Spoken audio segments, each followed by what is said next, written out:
Alright, this is a special review for the Nostalgia Critic. I challenge you, angry video game nerd, to review the worst nostalgic movie that you can find. Have you accepted my challenge to review a horrible nostalgic movie? You know, he's a pain in my ass. It's like, don't you think I have enough videos to make? That I have nothing better to do? Like, play with dog turds or something? Well, anyway, we got a deal here going on where he does a shitty game, I do a shitty, nostalgic movie. Now, I hope it's nostalgic enough for you, and I hope it's shitty enough for you. Ricky 1. Yeah, Ricky 1. Never heard of it? Well, you heard of it now. It's the only feature-length spoof of Rocky that I've ever heard of. I mean, sure that there was a brief parody in Hot Shots and maybe like some comedy sketches on TV, but never a whole movie. It's so rare that, to tell you the truth, the only reason I know about it was because sometime when I was a little kid, sometime in the late 80s, 89, I saw the video in the video store, just sitting on the shelf like that. Yeah, just sitting on the shelf. I mean, right on the shelf of the video store, you know, just like that, just on the video store. So anyway, I didn't rent it. No, I didn't watch it. I never saw it, never heard of it. Nobody ever talked about it. Till many, many years later, I got curious. And you know what? I searched high and I searched low. And finally, this one copy popped up on eBay. And to tell you the truth, I wouldn't really be surprised if this was actually the same copy that I saw sitting in the video store. Because I can't even believe that more than one copy, this fucking piece of dog shit, could even exist. So anyway, I didn't expect anything that good, to tell you the truth. I just expected maybe like a cheap knockoff of Naked Gun or Airplane or one of the National Lampoon movies.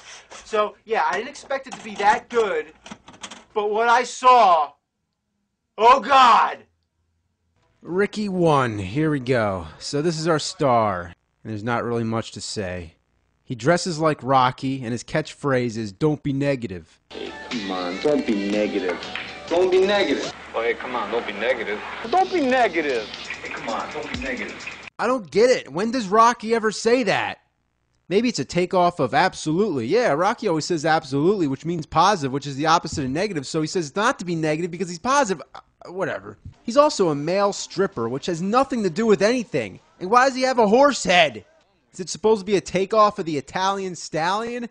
That's just bad. He's also a gigolo and sometimes dresses like a rabbit. Seriously. So Ricky is our Rocky and Angela is our Adrian. Here's a little scene where she types him a letter. I love you. Oh. I love you. Oh.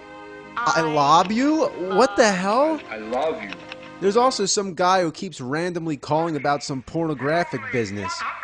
You can buy a share in my rapidly expanding pornographic phone call business.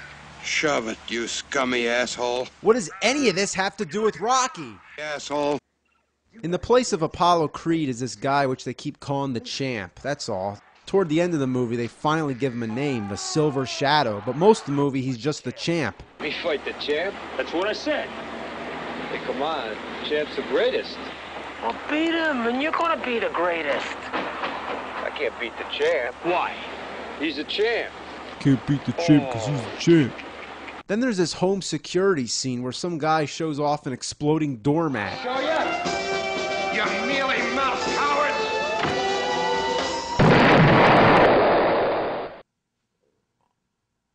What? Oh my God, an exploding doormat to keep burglars out. I always thought burglars come in through the window. And what if it was a mailman or a neighbor or something? Okay, I'm still going on. There's more. Here's a scene which parodies The Godfather.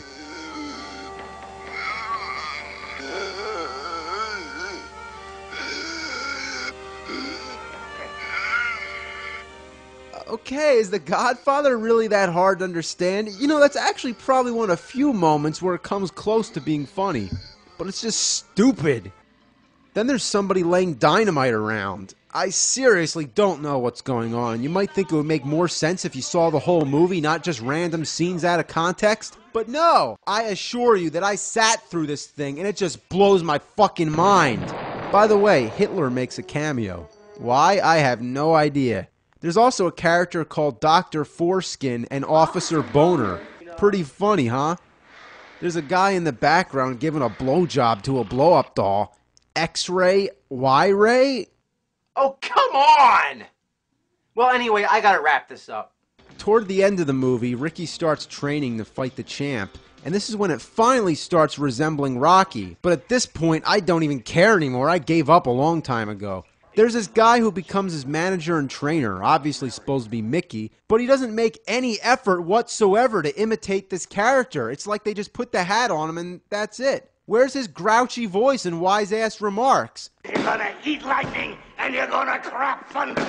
The character offers us nothing. Hit that bag, you get it? Old woman, bag.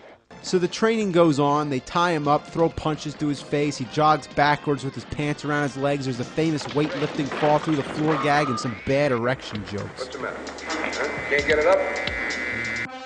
There actually is a music cue hitting at the famous Rocky score, but when it happens, it's like, wow. So, on to the boxing match. It's just a bunch of cheap gags. Weaving, one narrow is bobbing and the champ is weaving. Bobbing and weaving. Ugh. There's a bunch of farting noises. Right shape up for you. Then there's this guy talking with his hand wearing a gas mask. I don't get it. Another right cross, another hook, another cross, and now.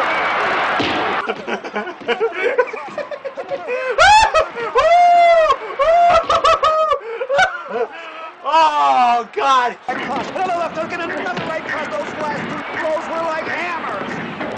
I'll say this for one, Harold. He's all heart.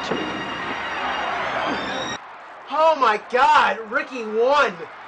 Oh, thank God there's no Ricky 2!